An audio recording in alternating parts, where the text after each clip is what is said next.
Hello friends, మనం ఈరోజు మొక్కజొన్న సాగు ఎలా చేయాలో తెలుసుకుందాం. వర్షాధారంగా దీర్ఘకాలిక మరియు మధ్యకాలిక రకాలను జూలై 15 వరకు మరియు స్వల్పకాలిక రకాలను జూలై ఆఖరు వరకు విత్తనాలు వేసుకోవచ్చు.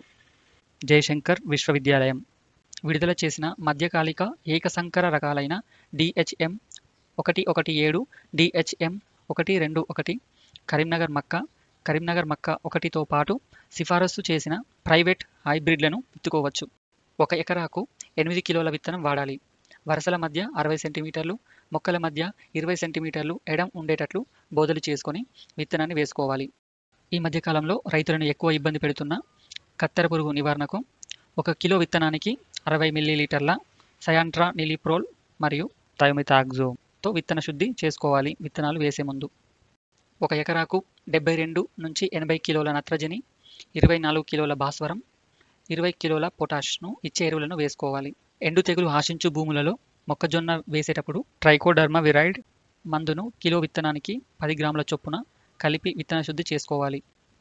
విత్తిన 48 గంటల్లోపు 1 ఎకరానికి అట్రజిన్ అనే కలుపు మందును తేలిక నేలల్లో 800 గ్రాములు, అలాగే బరువు నేలల్లో 1200 గ్రాములు 200 లీటర్ల నీటిలో కలుపుకొని నేల తేమగా ఉన్నప్పుడు పిచికారీ చేసుకోవాలి.